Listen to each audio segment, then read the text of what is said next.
নমস্কার, আপনারা দেখছেন নিউজ পোল বাংলা। আর নিউজ পোল বাংলায় স্পটলাইটে আমাদের এই অনুষ্ঠানে প্রতিদিন আমরা নিত্য নতুন একজন অতিথিকে আনি।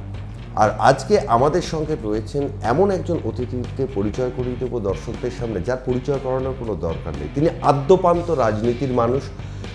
তাকে চেনে না বাংলায় লোকের সংখ্যা কম, হয়তো হাতে গুনে বলতে হবে। গোটা বাংলায় তাকে চেনে এবং তিনি বিজেপির তরুণ তুর্কিও বলা যায়, সুবক্তা এবং স্পষ্টবাদী, প্রচুর সামাজিক কর্মকাণ্ডের সঙ্গে জড়িত। হ্যাঁ, ঠিকই ধরেছেন। আর আজকে স্পটলাইটে আমাদের অতিথি হচ্ছেন বিজেপি নেতা সজল ঘোষ। সজলদা, আপনাকে অনেক অনেক স্বাগত নিউজ পোল বাংলায়। তো প্রথমেই যে প্রশ্নটা একটু আপনার কাছে রাখতে চাই, আজকে এমন একটা মুহূর্তে আমরা এই অনুষ্ঠান করছি যখন বলা যেতে পারে যে ভারত কিন্তু পাকিস্তানকে একটা উচিত শিক্ষা দিচ্ছে। কিভাবে দেখছেন? সব ভারতবাসী, রাষ্ট্রবাদী ভারতবাসী যেভাবে দেখছে, আমি সেভাবে দেখছি। সারা রাত জেগে থেকেছি, চোখে একটুও ঘুম আসেনি, আনন্দ পেয়েছি। গত পেহেলগাঁওতে যে ঘটনা ঘটিয়েছিল সেদিনও রাত্রে জেগেছিলাম যন্ত্রণায়।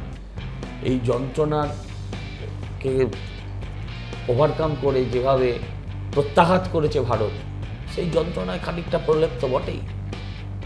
মারলে ভাই মরতে হবে, মারলে মার খেতে হবে। এটা মোদিজি বারবার বুঝিয়ে দিয়েছেন, এবারও বোঝাচ্ছেন, আরও বোঝাবেন। সবে তো খেলা শুরু হয়েছে রে ভাই। তবে এবার দেখা যাচ্ছে ভারতীয় সেনাবাহিনীর ভূমিকা নিয়ে আর কেউ প্রশ্ন করছেন না। হ্যাঁ, ভিডিও চাই আর করছে না। এত ভিডিও চারদিকে, এত ভিডিও যে দেখে আপনি শেষ করে উঠতে পারবেন। মানে সেনাবাহিনী একদম ডিজিটাল এভিডেন্স দিয়ে দিয়েছে। সেনাবাহিনী দেয়নি কিছু, সেসব দেশের মানুষই তুলছে, পাঠাচ্ছে। পৃথিবীও অনেক এগিয়ে গেছে, ব্যবস্থাটাও অনেক উন্নত হয়েছে, ফলে বিভিন্ন সোর্স থেকে ছবি পেয়ে যাচ্ছে লোক। ফলে এই আক্রমণে যারা বালাকোটের সময় সেনাবাহিনীর ভূমিকা নিয়ে প্রশ্ন করেছিলেন, সার্জিক্যাল স্ট্রাইকের ভূমিকা নিয়ে প্রশ্ন করেছিলেন, তাদের মুখে একটা বলা যেতে পারে। হ্যাঁ, এটা তো ঠিকই। ধরুন, বোম পড়ছে পাকিস্তানে আর এখানে ফাটছে বেশ কিছু ইন্ডিয়ান। হ্যাঁ, যারা দেখবেন, যারা আগেরবার ভিডিও চেয়েছিল তারা এখন সবাই জয় হিন্দ জয় হিন্দ বলছে। এদের যদি বুকের এক্সরে করেন দেখবেন অনেক পাঁজর ভেঙে গেছে। যন্ত্রণায়, ব্যথায় এদের বুকের পাঁজরগুলো ভাঙা আছে। আমরা এদের চিনি, কিন্তু যুদ্ধের সময় কিছু কিছু সময় গাধাকেও মানিয়ে নিয়ে চলতে হয়। দেশ চলছে, আমরাও চলছি। এখান থেকে আমার পরবর্তী প্রশ্নের দিকে যদি একটু লক্ষ্য করতে, এই যে এরা পাল্টাবে না, কিন্তু কদিন বাদেই এরা রাস্তায় নামবে। যুদ্ধ নয়, শান্তি চাই, যুদ্ধবাজ, মোদির কালো হাত ভেঙে দাও, গড়িয়ে দাও, একদম নিশ্চিত। তাহলে তার প্রতিবাদটা কিরমভাবে করবেন? পাবলিক করবে, আমাদের করতে হবে। পাবলিক স্বাগতম করবে, জুতো চপ্পল সব দিয়ে করবে। মানে এবার যুদ্ধ নয়, শান্তি চাই বললেই পাবলিক এটা করবে বলে আপনি আশা করছেন? ইনস্ট্যান্ট। এই যে ভারতের যে অ্যাগ্রেসিভ ভূমিকা পাকিস্তানে, মোটেও অ্যাগ্রেসিভ, মোটেও অ্যাগ্রেসিভ। কিসের অ্যাগ্রেসিভ? কোথায় আগ্রাসন? ভারত কি অকারণে আক্রমণ করেছে? না, সঙ্গত কারণে 26টা প্রাণ গেছে। অ্যাগ্রেসিভ যদি হতো তাহলে এই যাদের কথা এক্ষুনি বলছিলেন বা আমি উত্তর দিচ্ছিলাম, তারা রোজ লিখছিল আর কবে, আর কবে, আর কবে। অ্যাগ্রেসিভ হলে তো আর কবে, আর কবে এটা লিখতে পারতো না। একটা দায়িত্বশীল দেশ, 140 কোটি নাগরিকের প্রতি তারা দায়বদ্ধ। তাই সমস্ত কিছু আট ঘাট বেঁধে পাকিস্তানেরও সাধারণ মানুষের প্রতি তারা দায়বদ্ধ। ঠিকই, যাতে আক্রমণের সময় তাদের প্রাণহানি না হয়, সেদিকটাও ভারতবর্ষের মতন দেশ ভাবে। এদেশে কুকুরকেও মারা নিষেধ। তো সেইগুলো তারা সমস্ত কিছু বিচার বিবেচনা করে সময় নিয়েছে, কোমর বেঁধেছে এবং এমন মেরেছে মনে হচ্ছে কোমরটাই ভেঙে গেছে। বাংলার মাটিতে এর কি এফেক্ট 2026-এ পড়বে বলে মনে করছে? আমি এর সঙ্গে নির্বাচনকে গোলাতে কখনোই রাজি না। অটল বিহারী বাজপেয়ী কার্গিল যুদ্ধের পর হেরে গিয়েছিল, ইন্দিরা গান্ধী ভারত পাকিস্তান যুদ্ধের পর হেরে গিয়েছিলেন। অতএব ওর সঙ্গে ভোটের সম্পর্ক। প্রশ্ন হচ্ছে, আপনাকে এই যুদ্ধটাও জিততে হবে। দেশের অর্থনীতির যে গতি, সেই গতি যাতে স্তিমিত না হয়, সেই গতি যাতে অবরুদ্ধ না হয়, রুদ্ধ না হয়ে যায়, সেই গতি যাতে আরও মানে অগ্রগতি পায়, সেদিকটাও নজর রাখতে কেন ভারত এখন 4 ট্রিলিয়ন ইকোনমি। তো সেইগুলো তো নজর রাখতে হবে না। তো সেই নজর রাখতে গিয়ে তাকে সময় নিতে হয়েছে দিন 15। এত বড় করোনা হয়ে গেল, একটা করোনা মানে তো একটা যুদ্ধের থেকে কম কিছু নয় না, পৃথিবীর বহু প্রথম সারির দেশ তারা কাটিয়ে উঠতে পারেনি। আমরা নাকি গরিব দেশ, আমাদের কিন্তু 6 মাস পরে, করোনার 6 মাস পরে যে প্রাণগুলোকে আমরা হারিয়েছি, সেই প্রাণগুলোকে ফিরিয়ে দেওয়া ছাড়া আপনি কোথাও করোনার এফেক্ট সাধারণ মানুষ জনমানসে দেখতে পেয়েছে বলে আমার মনে হয়। এবার একটু বাংলার ক্ষেত্রে থাকে যে সজল ঘোষ কিভাবে বাংলার রাজনীতিকে দেখছে, যে বাংলার রাজনীতির যা গতি প্রকৃতি এখন, কারণ মালদা হয়ে গেল, মুর্শিদাবাদ হয়ে গেল, প্রতিবাদ, হাইকোর্ট, সব ক্ষেত্রে বাংলা। আমার চোখে মুর্শিদাবাদের ঘটনাও যা, কাশ্মীরের ঘটনাও তাই। আমার চোখে মুর্শিদাবাদের ঘটনা যা, কাশ্মীরের ঘটনাও তাই। কাশ্মীরে যারা প্রাণ দিয়েছেন, আদিল শাহ ছাড়া, তাকে আমি প্রণাম জানাই। তিনি একমাত্র ব্যক্তি যিনি লড়াই করে চেষ্টা করেছিলেন যদি রক্ষা করা যায়। ছাড়া বাকিদের মারা হয়েছে ধর্ম দেখে দেখে। মুর্শিদাবাদেও মারা হয়েছে ধর্ম দেখে দেখে। দোকান পোড়ানো হয়েছে, বাড়ি ভাঙা হয়েছে, মন্দির ভাঙা হয়েছে, সব ধর্মের ভিত্তি। এদের মনের ভেতরে যদি আপনি কখনো স্ক্যান করে দেখতে পান, তাহলে দেখবেন এদের মনে ভারতবর্ষ কম, পাকিস্তান বেশি। আর যারা পাকিস্তান থেকে এসে হামলা করেছিল তাদেরও ব্যাপারটা এক। তো দুটো ঘটনাকে আমি কখনোই আলাদা করে দেখতে রাজি নয়। সর্বত্রই হিন্দুদের ওপর অত্যাচার। পশ্চিমবঙ্গে 70% বলছি বটে, কিন্তু সেই 70%-এর ক্ষমতা নেই 30%-কে আটকা। এই সত্যিটাকে অস্বীকার করার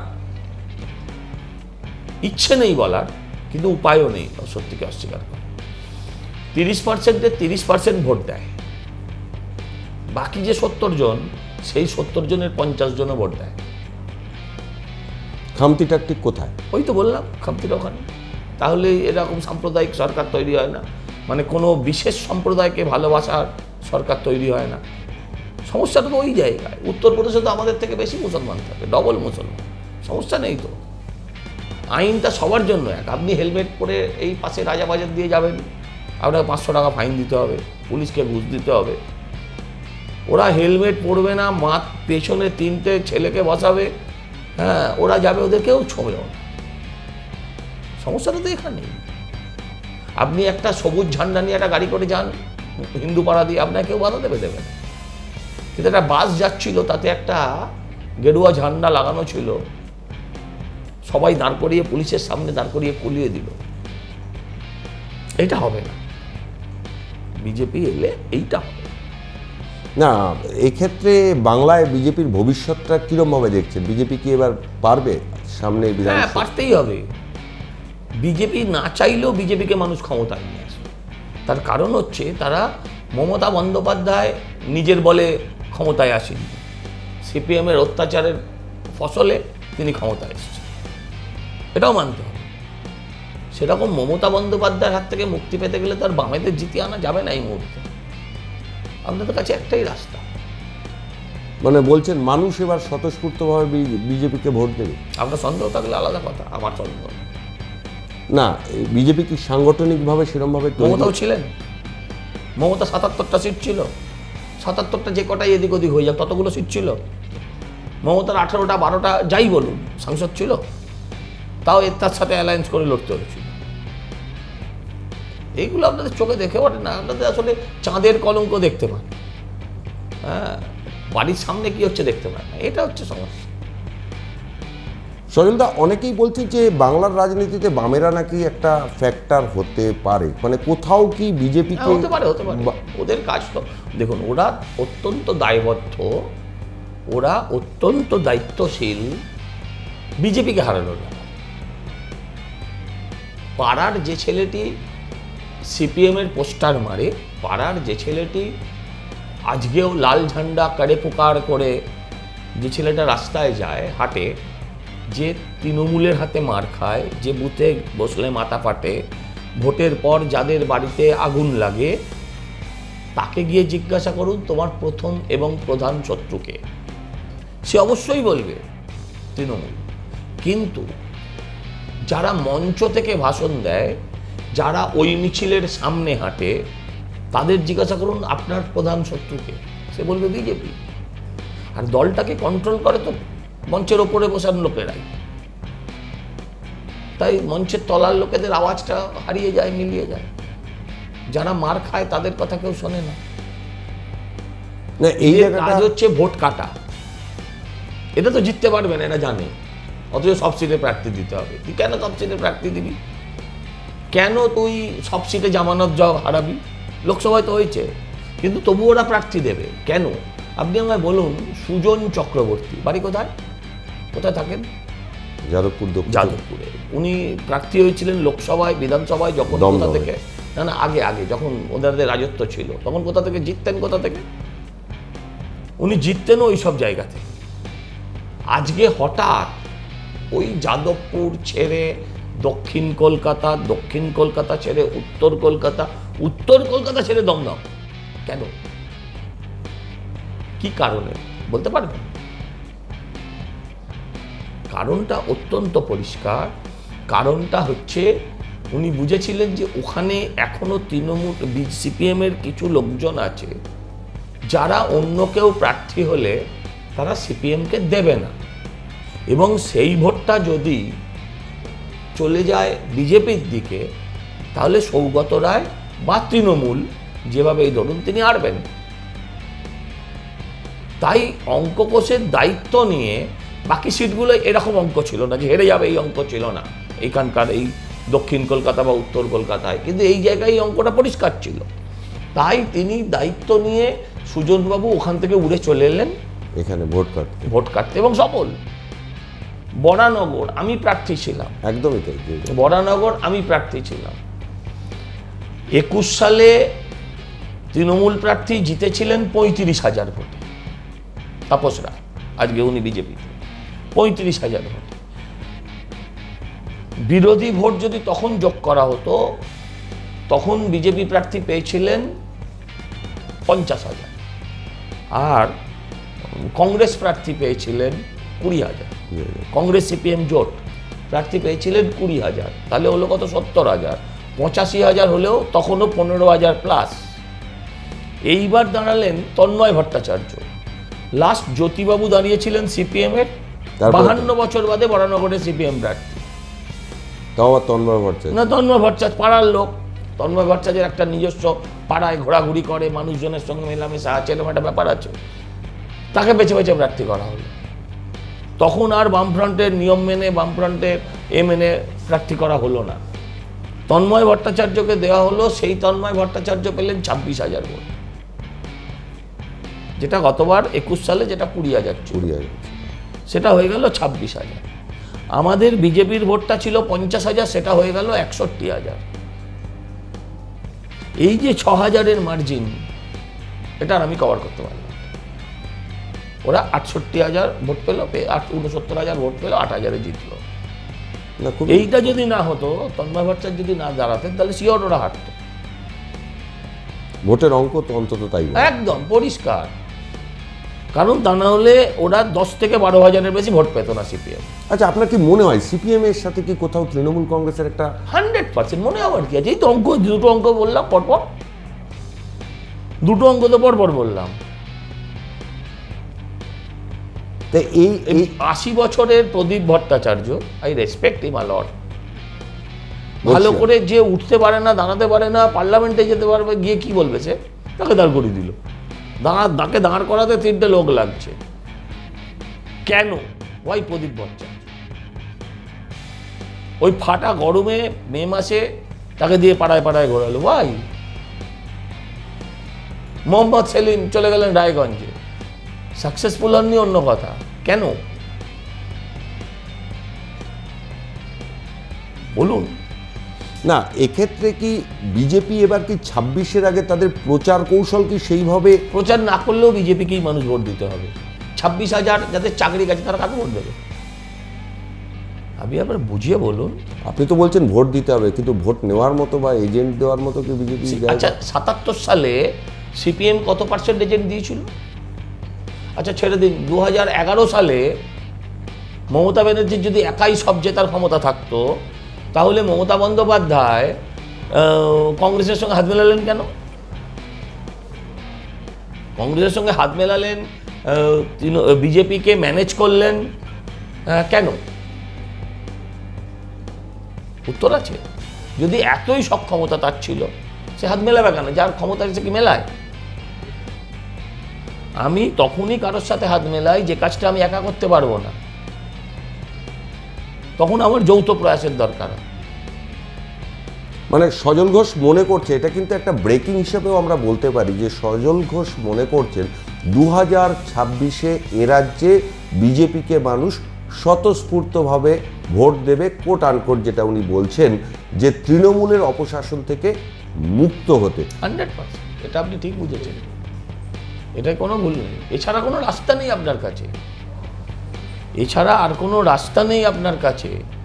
যারা শূন্য আছে তারা তো গিয়ে 170 হয়ে যেতে পারবে না, যারা শূন্য আছে তারা 150 হতে পারবে না, 148 হতে পারবে না। আর এটাই বাঙালির, বাংলার হিন্দু বাঙালি সবার কাছে this is the last chance. আমি যদি হিন্দু শব্দটা বাদও দিই, একদম আপনি শরীয়ত শাসন এসে ইসলামিক শাসন প্রতিষ্ঠা হয়ে আজকে বাংলাদেশে মুসলমানদের কি অবস্থা, যারা শান্তিকামী মুসলমান, আপনি বুঝিয়ে বলুন না। সারা পৃথিবীতে জিহাদের নামে মুসলমানরা মুসলমানকে মেরেছে। কোথায় অন্য রাষ্ট্রের লোকেদের মেরেছে জিহাদ করে? অন্য ধর্মের লোকেদের মেরেছে, সব মুসলমানকে মেরেছে। ঠিক সেই রকমভাবে যারা এই বাংলার শান্তিপ্রিয় মুসলিম, যারা গত 100 বছর ধরে এই রাজ্যে বাস করেন, এই দেশে বাস করেন, তাদেরও ওটা বোঝা উচিত যে ধর্মের নামে তুমি যে ধর্মান্ধদের নিয়ে আসছো, যে ধর্ম উন্মাদদের নিয়ে আসছো, তারা এসে প্রথমে তোমার মেয়ের স্কুলে যাওয়া বন্ধ করবে, প্রথম এসে তাদেরকে বোরখা পরা করবে, তাদেরকে প্রথমে রাস্তায় বেরোনো বন্ধ করবে। বাংলাদেশে করেছে তো, পাশের রাজ্য। ওখানে তার ফেক নিউজের গল্প নেই, প্রকাশ্যে দেখতে পেয়েছেন আপনারা। না, এটা তো মুখ্যমন্ত্রী পরিষ্কার অভিযোগ করেন যে বিজেপির পক্ষ থেকে যত রাজ্যের ফেক ভিডিও। উনি কি অভিযোগ করেন ওর সাথে কোনো যুক্তি নেই, ওনার কথা বাদ দিয়ে দিন। ও নিজে ফেক, ও কি লোককে ফেক বলবে? ওনার পিএইচডি ডিগ্রিটা ছিল, সেটা কি ছিল? ওনার পিএইচডি ডিগ্রিটা জর্জিয়া ইউনিভার্সিটি, লিখবে কি করে? ধরা পড়ে গেছে। ও নিজে ফেক, ও লোককে কি ফেক বলবে? এখানে আরেকটা বিষয় আসছে, তার মানে কি একটা সিপিএম একটা বিরাট ফ্যাক্টর হতে পারে, মানে বিজেপির ভোট কাটার ক্ষেত্রে। সেক্ষেত্রে যদি যত দিন যাচ্ছে তত মনে হচ্ছে তাদের সে ব্যাপারটা ক্রমশ ক্ষীণ হয়ে আসছে।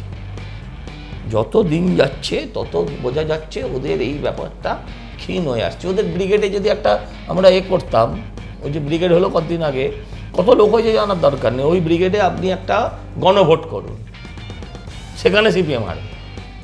সিক্রেট ব্যালটে গণভোট করলে ওখানে সিপিএম হারবে। কারণ যে পাড়ায় মার খায় সে ক্রমশ প্রতিদিন বুঝছে যে এদের সঙ্গে থেকে আমার লাভ হবে না।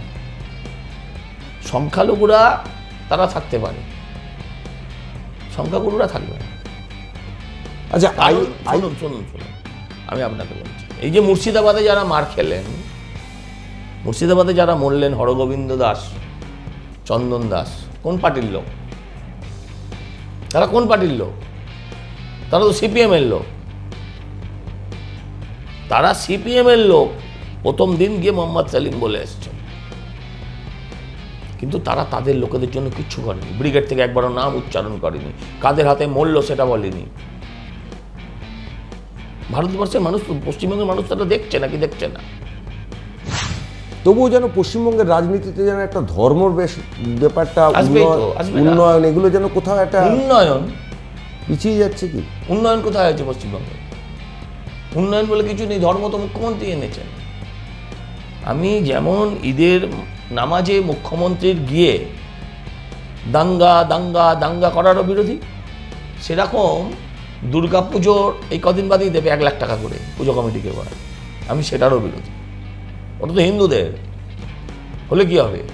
তুমি সরকারি টাকায় 1 লাখ টাকা দেবে, 1 লাখ টাকা করে একটা ক্লাবকে দেবে কেন? 5 লাখ টাকা করে পাড়ার ক্লাবকে দিয়েছো, কোন কাজে লেগেছে? এলাকার কি উন্নয়ন করেছে পাড়ার ক্লাব? সমাজের কি উন্নয়ন করেছে 5 লাখ টাকা নিয়ে? কিছু করেছে তারা? কিচ্ছু করে। আমার তো এই জায়গায় দুটোতেই আপত্তি আছে। এই যে সরকারি টাকায় জগন্নাথ, সেটা কালচারাল সেন্টারই হোক বা মন্দিরই হোক, সরকারি টাকা হবে কেন? আজকে সরকারি টাকায় আপনি মন্দির করেছেন, লিখে নিন সরকারি টাকায় মসজিদও আসছে, কামিং সুন, কেউ আটকাতে পারবে না। আর এটাই তো বাস্তব। মসজিদের পরে গির্জাও হবে, ভোটের ব্যবধান যত কমতে থাকবে তত আরো ছোট ছোট সম্প্রদায়কেও তেল মারতে শুরু করতে হবে। মানে পশ্চিমবঙ্গের রাজনীতিতে তাহলে ধর্মটাই মুখ্য ভূমিকা নিচ্ছে, তাই তো দেখা যাচ্ছে। হ্যাঁ, এটা দুর্ভাগ্য হলেও এটা সত্যি। আর এর জন্য সম্পূর্ণভাবে দায়ী যে তার নাম মমতা বন্দ্যোপাধ্যায়। নাইদার উনি বলতেন, যে গরুর দুধ খাই তার লাথি খেতে হবে। ইমাম ভাতা কেন ভাই? ইমামের ছেলেটাকে চাকরি না দিয়ে তুমি ইমামকে ভাতা দেবে কেন? যেই ইমামকে আপনি ভাতা দিয়েছেন তারপরেই আপনাকে পুরোহিত ভাতা চালু করতে হয়েছে। 10টা পুরোহিত এনে দাঁড় করিয়ে দেবেন, যারা ভাতা পায় আমি কান ধরে উঠবোস করে নেবো, হয়ে গেল। সজলদা, এত কাজের মধ্যে রাজনীতির মধ্যে আপনার একটা সামাজিক গুরুত্ব রয়েছে, আপনি প্রচুর সমাজসেবা মানে কিভাবে ব্যালেন্স করেন? এত অর্গানাইজেশন, এত রকম কাজকর্ম করেন, ব্যালেন্স করেন, সময় পান তো? ওই ছোটবেলায় চামচেগুলি রেস করতাম তো, তখন থেকে শিখেছি কিরকম করে ব্যালেন্স করতে। এছাড়া আচ্ছা, আর সজল ঘোষ কোথায় ঘুরতে যেতে ভালোবাসে? বাংলার নিজের পাড়ায়। আমি নিজের পাড়ায় পশ্চিমবঙ্গের দীঘা, হ্যাঁ, আমি সবচেয়ে বেশি ভালোবাসি দীঘা ঘুরতে। তাহলে দীঘা জগন্নাথ কালচারাল সেন্টার যাবেন তো? হ্যাঁ, কেন না যাওয়ার কি আছে? কালচারাল সেন্টারকে কালচারাল সেন্টার মনে করে যাব। হ্যাঁ, কালচারাল না যাওয়ার তো কিছু নেই, ওখানে যাবে না, বরঞ্চ মুসলিমরা এবার দীঘা যাওয়া না কমিয়ে দেয়, কারণ প্রচুর মুসলমান মানুষ ওখানে ঘুরতে যায়। এখন তার দীঘার নাম যদি জগন্নাথ ধাম রেখে দেয়, ধাম বিতর্ক আমি যাচ্ছি না, তাতে অ্যাডভার্সও হতে পারে, ওখানকার পর্যটন ধাক্কা খেতে পারে। মানে সজল ঘোষের মানে দৈনন্দিন রুটিনে বা ঘোরার মধ্যে তাহলে দীঘা সবথেকে ভালো বাংলার মধ্যে? খুব ভালো। আমি কয়েকশো বার গেছি। দেখুন, রাজনৈতিক ব্যক্তিত্ব হিসাবে সজল ঘোষকে অনেকেই চেনেন, কিন্তু সজল ঘোষকে গিয়ে যখন আমাদের এই স্পটলাইটের অনুষ্ঠানে আমাদের অতিথি হয়ে এসছেন সজল ঘোষ, তার কাছে কিন্তু আরও দু একটা একটু পার্সোনাল বিষয় আমরা জানতে চাইব, যে সজল ঘোষ খেতে কি ভালোবাসে বাঙালি হিসাবে? দু ধরনের মানুষ আছে পৃথিবীতে, মানে পৃথিবীতে না, বাঙালিরা দু ধরনের হয়। একটা হচ্ছে খাওয়ার জন্য বেঁচে থাকে, তুই বেঁচে আছিস কেন, অনেক অনেক খাবো, এত এত খাবো। আরেক দল হচ্ছে বাঁচার জন্য খায়, আমি দ্বিতীয় সারিতে। ফেভারিট ডিশ বলে কিছু নেই সেরকম? না, সেরকম কিছু একটা নেই, সব খেয়ে নিই, যা দেয় সব খেয়ে নিই, ভেজ নন ভেজ সবই খাই। অনেক অনেক ধন্যবাদ সজলদা আপনাকে। আজকের স্পটলাইটের অনুষ্ঠান এই পর্যন্ত। সমস্ত খবর এবং আপডেটের জন্য চোখ থাকুক নিউজ পোল বাংলায়। নিউজ পোল বাংলা, খবর বিশ্বজুড়ে।